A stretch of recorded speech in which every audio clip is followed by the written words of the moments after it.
Bismillahirrahmanirrahim. Assalamu alaikum, dear students. In our previous lecture, we covered most of the tags of HTML, including line break, how we apply line break by using BR tag. Then we learned about horizontal line, how we separate different areas of our web page by using HR tag. After that, we learned different text formatting like bold, italic, underline, superscript, subscript.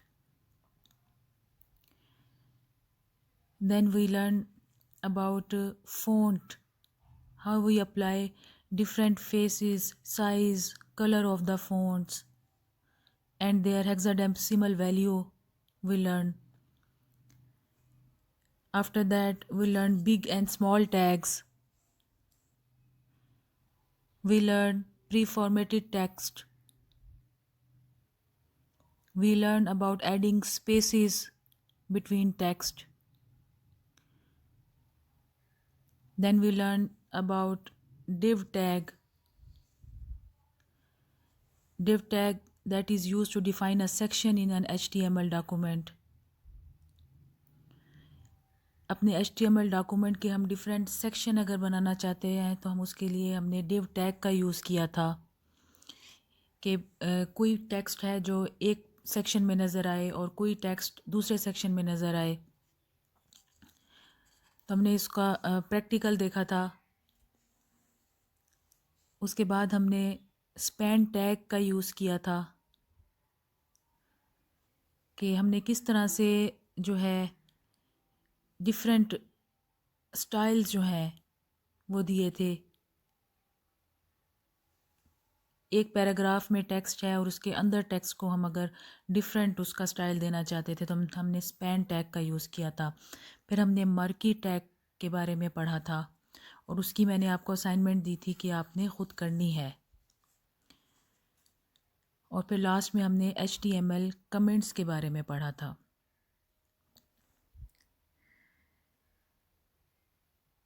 Today we are going to start our third chapter of web programming, that is lists, images and tables.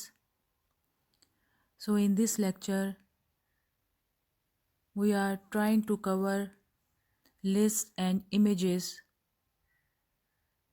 First, let's know what are lists. List का use ऐसे ही है जैसे हम एक आम अपने text में paragraph का भी यूज़ करते हैं और कुछ लिस्टिंग भी हम करते हैं कुछ आइटम्स की। समटाइम्स हमें ज़रूरत पड़ती है कि पैराग्राफ से हट के कुछ चीज़ों को स्पेशल मेंशन करना चाहते हैं। कुछ आइटम्स होते हैं उनको अलग से मेंशन करना चाहते हैं तो उनको लिस्ट में मेंशन करते हैं। तो आइटम्स को लिस्ट में मेंशन करने के लिए HTML हमें 4 तरह की लिस्ट प्रोवाइड करता है, जिसमें सबसे पहले ऑर्डर्ड लिस्ट आती है, उसके बाद अनऑर्डर्ड लिस्ट आती है, तीसरे नंबर पे डेफिनेशन लिस्ट है और नंबर 4 पे नेस्टेड लिस्ट है। तो सबसे पहले हम लिस्ट की डेफिनेशन देखते हैं और फिर ऑर्डर लिस्ट को देखते हैं कि उसको हम किस तरह से अप्लाई करते हैं। HTML can display different items in the form of lists. Lists are used to present text in more readable form. Different types of lists are as follows: ordered list, unordered list, definition list और फिर अगर हम अपने list की nesting करना चाहते हैं, यानी लिस्ट के अंदर कोई और लिस्ट अगर देना चाहते हैं, तो हम नेस्टेड लिस्ट का भी यूज़ कर सकते हैं। तो सबसे पहले ऑर्डर्ड लिस्ट क्या है?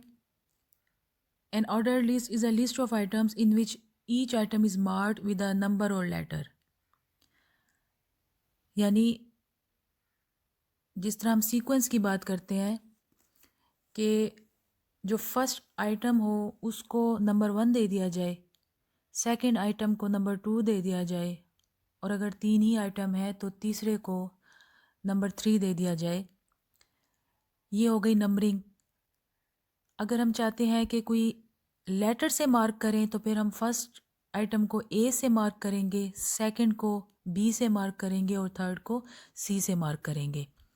तो ऑर्डर लिस्ट में हम अपने आइटम्स को या तो नंबर्स के थ्रू मार्क कर सकते हैं या लेटर्स से मार्क कर सकते हैं।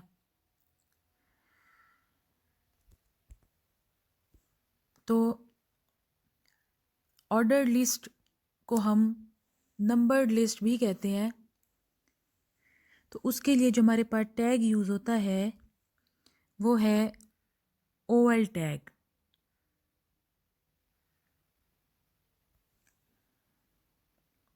तो जब भी हमने ऑर्डर लिस्ट क्रिएट करनी होती है तो OL टैग जो है वो यूज़ किया जाता है। OL stands for order list. और उसके बाद यानी ऑर्डर लिस्ट के बाद LI का टैग यूज़ होता है जो कि लिस्ट आइटम्स के लिए यूज़ किया जाता है। LI tag stands for list item.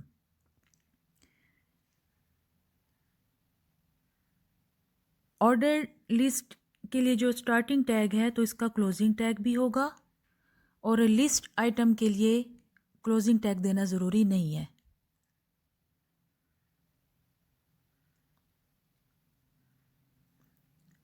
ये डिफरेंट एट्रीब्यूट्स हैं जो ऑर्डर लिस्ट में यूज़ होते हैं।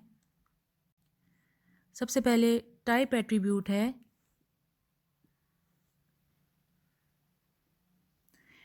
It specifies the number scheme for the list. The default number scheme is 1 2 3। Possible schemes are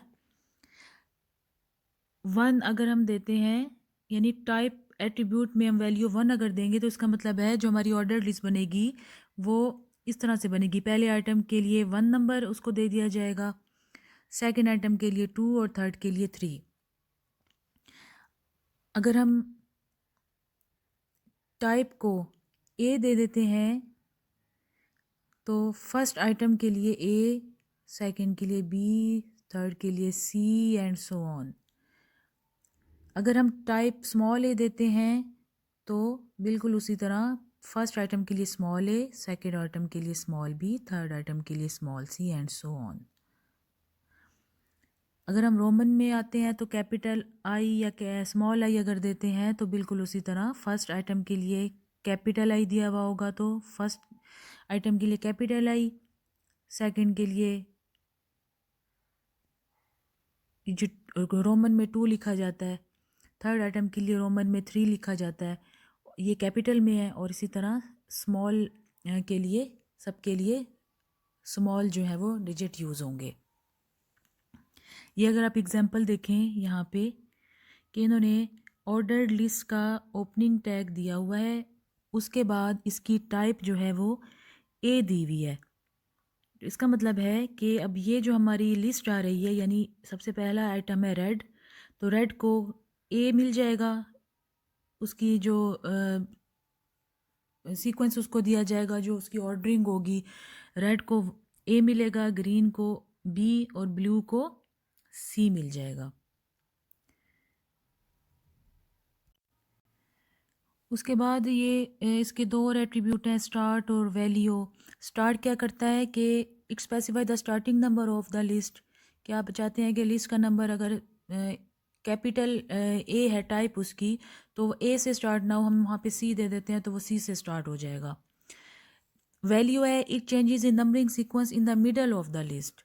यानी कि लिस्ट के मिडल में अगर हम कोई सीक्वेंस जो चल रहा है उसको हम चेंज करना चाह रहे हैं तो फिर हम ये वैल्यू स्पेसिफाई कर देंगे। और ये कहाँ पे यूज़ होती है? L1 टैग में। LI सॉरी, यानी कि जो हमारी लिस्ट आइटम वाला जो हमारा टैग है उसके अंदर हम वैल्यू एट्रीब्यूट का यूज़ करेंगे।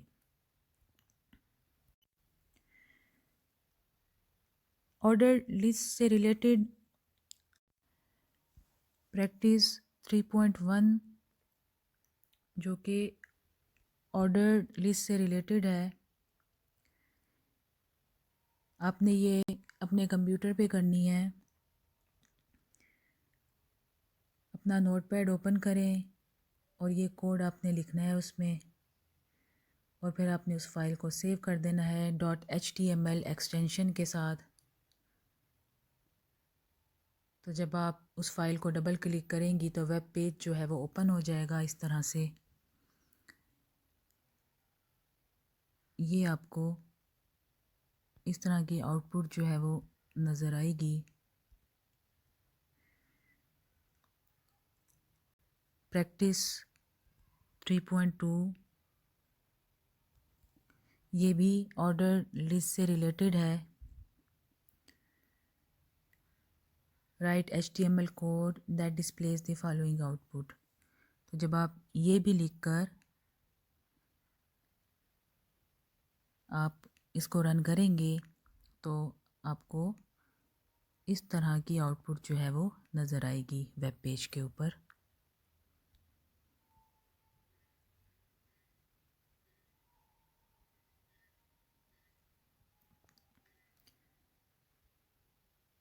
उसके बाद आती है अनऑर्डर्ड लिस्ट।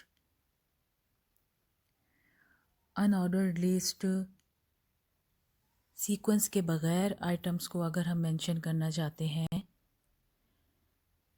तो हम अनऑर्डर्ड लिस्ट का यूज़ करते हैं।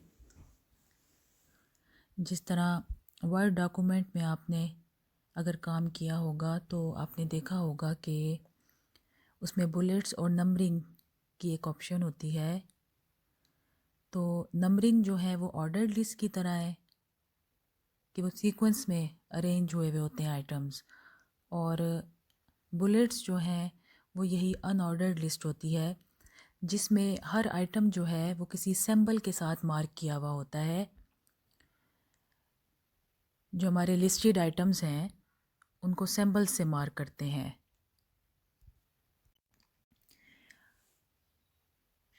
सिंबल्स किसी भी तरह के हो सकते हैं, चाहे वो सर्कल हो या स्क्वायर हो या फील्ड सर्कल भी होता है, स्टार्स भी होते हैं। जब आप MS वर्ड में बुलेट्स को देखें तो बेशुमार सिंबल्स की लिस्ट होती है कि हम अपने जो लिस्टेड आइटम्स हैं हम उनको किस सिंबल के साथ रिप्रेजेंट करना चाहते हैं। तो उसमें तो चॉइसेस आपके सामने होती हैं, लेकिन HTML जो है वो टैग्स में हमें वो फिर मेंशन करना पड़ता है, लिखना पड़ता है कि हमने कौन सा जो है वो सिंबल देना है, सिंबल का नाम लिखना पड़ता है। तो अनऑर्डर्ड लिस्ट जो है उनको अननंबर्ड लिस्ट भी कहते हैं क्योंकि उनमें सीक्वेंस नहीं है, नंबरिंग नहीं है। तो इसके लिए जो टैग यूज़ होता है वो UL टैग है। UL tag mean unordered list, और इसके साथ भी लिस्ट आइटम वाला टैग यूज़ होता है LI टैग। और LI टैग का भी क्लोजिंग टैग देना ज़रूरी नहीं है, लेकिन अनऑर्डर्ड का क्लोजिंग टैग देना ज़रूरी है। इसके एट्रीब्यूट्स हैं। टाइप का attribute it specifies the type of symbol to appear with each item of list, यानी आपने कौन सा सिंबल जो मेंशन करना है तो टाइप में आप उस सिंबल का नाम लिख देंगे। जैसे कि अगर आपने टाइप इक्वल टू फिल राउंड करना है तो वो राउंडेड सर्कल हो जाएगा, स्क्वायर है, डिस्क है, सर्कल, डिफ़ॉल्ट वैल्यू इस सर्कल, यानी अगर आप कुछ नहीं भी देते तो वो क्या दे देगा, हमें लिस्ट सर्कल के साथ दे देगा। तो अगर आप ये एग्जाम्पल देखें तो इस तरह हम देते हैं, पहले अनऑर्डर्ड लिस्ट का टैग और ओपनिंग और उसके क्लोजिंग के बीच में हमने लिस्ट आइटम्स जो हैं वो देने हैं LI टैग के साथ। प्रैक्टिस 3.3 अनऑर्डर्ड लिस्ट से रिलेटेड है। तो बिल्कुल पहले जो आपने कोड लिखे उसी तरह नोटपैड ओपन करके आपने ये कोड उसमें लिखना है। तो आपको अपनी आउटपुट इस तरह से नज़र आएगी वेब पेज के ऊपर।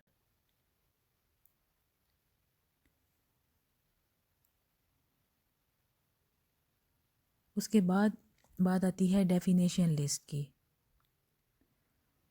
तो डेफिनेशन लिस्ट जो है ये डिफरेंट है ऑर्डर्ड और अनऑर्डर्ड लिस्ट की निस्बत।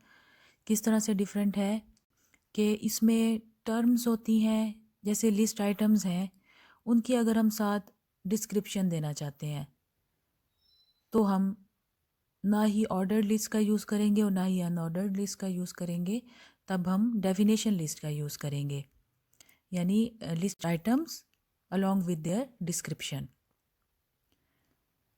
तो इसके लिए जो हमारे पास टैग है वो DL का टैग है। DL stands for definition list. तो उसके बाद DL के बाद DT का टैग होता है। उसमें क्या होता था, लिस्ट आइटम का LI टैग यूज़ होता था। इसमें क्या है, लिस्ट आइटम्स के लिए DT, यानी यहाँ पे टर्म्स यूज़ कर रहे हैं लिस्ट आइटम्स के लिए, definition term. DT stand for definition term, यानी टर्म के लिए हम ये टैग यूज़ करेंगे और जब उसकी डिस्क्रिप्शन की बात आएगी तो हम DD का टैग यूज़ करेंगे, यानी कि डेफिनेशन डिस्क्रिप्शन। क्लियर है? एग्जाम्पल देखें तो आपको ये फर्दर क्लियर होगा कि सबसे पहले डेफिनेशन लिस्ट ये, फिर आपने टर्म के लिए, यानी ये HTML टर्म है तो इसके लिए आपने DT यूज़ किया, ये और ये HTML टर्म को आपने DT के स्टार्टिंग और क्लोजिंग टैग के बिटवीन लिख दिया। और फिर देखें आप कि HTML की डिटेल बता रहे हैं, यानी डिस्क्रिप्शन बता रहे हैं हाइपर टेक्स्ट मार्कअप लैंग्वेज। तो इस चीज़ को हमने किसके अंदर मेंशन किया, डेफिनेशन डिस्क्रिप्शन के टैग में मेंशन किया, DD में, इसके स्टार्टिंग और क्लोजिंग टैग में। दूसरी टर्म देखें XML। XML है, ये टर्म है, और जो कि ये टर्म है तो इसको हम डेफिनेशन टर्म के टैग्स में एनक्लोज करेंगे। ये देखें। और फिर बात आती है इसी टर्म की डिस्क्रिप्शन की, यानी XML stands for extensible markup language. तो इसको हमने कौन से टैग के अंदर एनक्लोज किया, इसको हमने DD के अंदर एनक्लोज किया। ठीक है, और एंड में फिर हमने DL का क्लोजिंग टैग लगा दिया, ये DL का क्लोजिंग टैग, ये स्टार्टिंग टैग था हमारा, और ये, यानी इसके स्टार्टिंग और क्लोजिंग में हमने DT और DD बताते जाना है। जो टर्म है उसकी डिस्क्रिप्शन, फिर जो कोई और टर्म है उसकी डिस्क्रिप्शन, कोई और टर्म होगी तीसरी और उसकी डिस्क्रिप्शन वो भी हम दे देंगे। क्लियर है?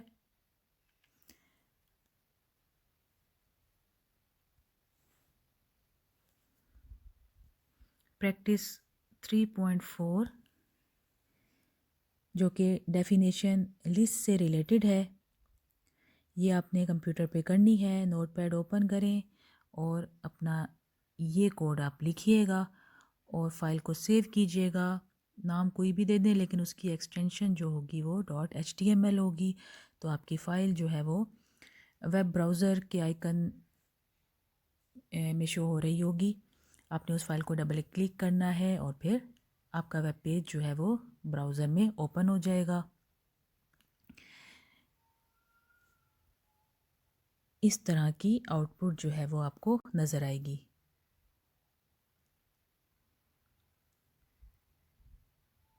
क्लियर हो गया? अब चलते हैं अपने नेक्स्ट लिस्ट यानी नेस्टेड लिस्ट की तरफ।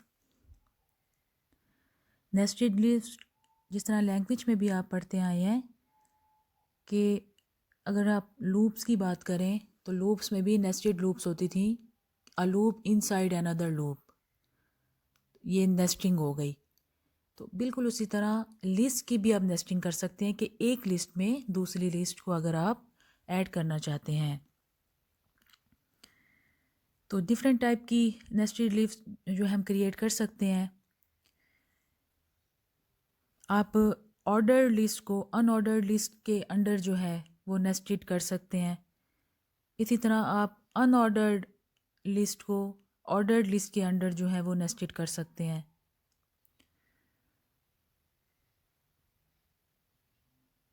तो ये एग्जांपल आप देखें कि यहाँ पे उन्होंने अनऑर्डर्ड को स्टार्ट में लिया है। अनऑर्डर्ड के स्टार्टिंग और क्लोजिंग टैग के बीच में उन्होंने, ये उसका स्टार्टिंग है, ये क्लोजिंग है, और इसके उन्होंने कुछ लिस्ट आइटम्स दिए हैं ये अनऑर्डर्ड के। फिर उन्होंने ऑर्डर्ड लिस्ट बीच में नेस्टिंग कर दिया है, उसका स्टार्टिंग यानी 3 से वो स्टार्ट हो नंबर से, और उसकी लिस्ट आइटम सब आइटम नंबर 1 ये उन्होंने दिया है। फिर ऑर्डर्ड लिस्ट जो है वो एंड हो रही है, फिर उन्होंने एक और लिस्ट आइटम बीच में दे दिया है, और फिर लिस्ट आइटम 3 उन्होंने दे दिया है, और फिर अनऑर्डर्ड लिस्ट जो है वो एंड हो रही है। ये आइटम नंबर 3 जो था ये अनऑर्डर्ड के अंडर आ रहा है, यानी इसके अंडर आ रहा है। ऑर्डर्ड के जो अंडर है ये भी अनऑर्डर्ड के अंदर है। ऑर्डर्ड के अंडर जो थी वो सिर्फ क्या थी, ये वाली सब आइटम नंबर 1 ये आ रही थी। तो इसी से रिलेटेड प्रैक्टिस है 3.5। ये आप लिखिएगा कोड और इसको रन करके देखिएगा तो आपको जो है वो आउटपुट नज़र आ जाएगी अपने वेब पेज के ऊपर।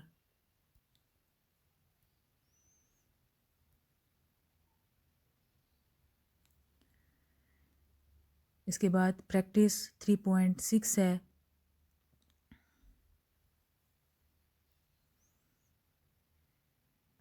ये भी नेस्टेड लिस्ट से रिलेटेड है। प्रैक्टिस 3.7 है, ये भी नेस्टेड लिस्ट से रिलेटेड है।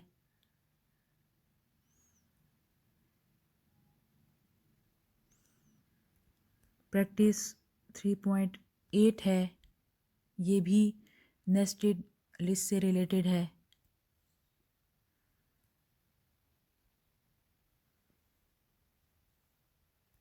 प्रैक्टिस 3.9 है, ये भी नेस्टेड लिस्ट से रिलेटेड है। यानी ये आपने सारी प्रैक्टिस जो है करनी है अपने कंप्यूटर के ऊपर। ये आपकी असाइनमेंट भी है। इसकी आउटपुट देखिएगा और फिर मुझे बताइएगा, मुझे शेयर कीजिएगा।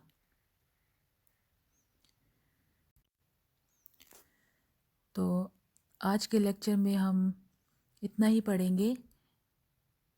लिस्ट्स का टॉपिक हमने कंप्लीट कर लिया है। 4 तरह की हमने लिस्ट पढ़ी जिनमें ऑर्डर्ड लिस्ट थी, अनऑर्डर्ड लिस्ट थी, डेफिनेशन लिस्ट थी, और फिर इन लिस्ट की अगर हम नेस्टिंग करना चाहते हैं तो हमने नेस्टेड लिस्ट को भी पढ़ा। इनसे रिलेटेड एग्जांपल्स देखी आपने। इन एग्जांपल्स को कंप्यूटर पे प्रैक्टिस के लिए करना है। तो फिर इंशाल्लाह नेक्स्ट लेक्चर में मिलते हैं। तब तक के लिए अल्लाह हाफिज़।